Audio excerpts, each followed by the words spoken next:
मध्य प्रदेश में नगरीय निकाय चुनाव के दूसरे चरण 13 जुलाई को होने हैं। इससे पहले ही मुख्यमंत्री शिवराज सिंह चौहान के सुपुत्र कार्तिक चौहान की एंट्री हो चुकी है। लगातार नगरीय निकाय में चुनाव प्रचार प्रसार कर रहे हैं। कार्तिक जी, आप इछावर में आए हैं पार्षदों के प्रचार के लिए, क्या लग रहा है? देखिए, एक बात तो तय है, चाहे वो इछावर हो, चाहे वो सीहोर का और अन्य विधानसभाएं हो, हर जगह जहाँ जहाँ पर मैं गया हूँ, अभी कुछ दिन पहले विदिशा भी गया था, सब के सब विश्वास करते हैं प्रधानमंत्री नरेंद्र मोदी जी के इंजन पे। दूसरा इंजन जुड़ता है मध्य प्रदेश में और तीसरा इंजन आके जुड़ जाता है नगरों में। तो आज मैंने देखा कि इछावर नगर परिषद में यहाँ के लोगों ने हमें विश्वास दिलाया है कि अब ये जो ट्रेन चलेगी विकास की, ये डबल इंजन पर नहीं, ट्रिपल इंजन पर चलने वाली है। और इसका मुझे पूरा यकीन है कि आने वाले चुनाव नतीजे इसी परिणाम का प्रतिबिंब होंगे। लगातार देखने को मिल रहा है कि अभी धार्मिक भावनाओं को लेकर, जैसे बीआईटी कॉलेज है, वहाँ पर स्टूडेंट को लेकर प्रोफेसर ने बोला था कि उसको 5-5 हज़ार रुपये का जुर्माना, कहीं ना कहीं ये भी देखने को मिल रहा है, राजनीति आ रही है इस पर। देखिए, जहाँ तक हिंदू धर्म का सवाल है, एकमात्र धर्म दुनिया में, देश में भी दुनिया में एक ऐसा धर्म है जो सबको समान और सबका आदर करता है। लेकिन ये दुर्भाग्यपूर्ण है, मैं इस बात से वाकिफ़ नहीं हूँ कि वहाँ के नियम कायदे क्या थे, लेकिन अगर 4 लोग बैठकर हनुमान चालीसा का पाठ करना चाहते हैं निजी कक्ष के अंदर और उससे किसी को कोई तकलीफ़ नहीं है, कोई डिस्टर्बेंस नहीं है, तो ये मैं मानता हूँ कि गलत है। लेकिन घटना केवल यहीं की नहीं है, हम देख रहे हैं कि आजकल ट्रेंड देश भर में ऐसा बनता जा रहा है कि हिंदुओं के प्रति कहीं आक्रमण हो रहे हैं, कहीं कार्रवाइयाँ की जा रही हैं।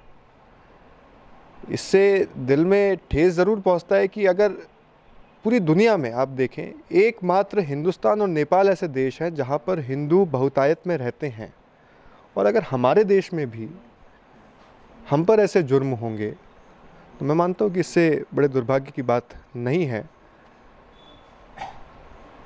मैं पूरी ताकत के साथ ये कहना चाहता हूँ कि हिंदुस्तान पहले हिंदुओं का है, इसमें कोई दो राहें नहीं है।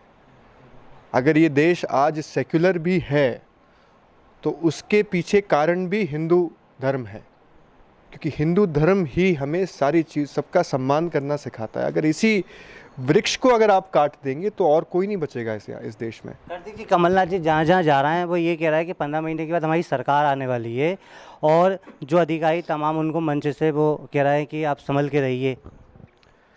ये मैं मानता हूँ कि दबाव बनाने की जो राजनीति है, डराने धमकाने की जो राजनीति है, ये कभी सफल नहीं रही है।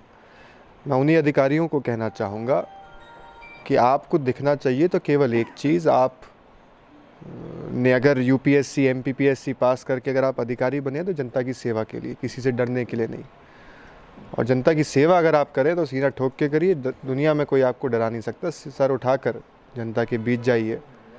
और जहाँ तक 15 महीने में उनकी सरकार आने की बात रही, 15 महीने तो खुद सरकार चला नहीं पाए।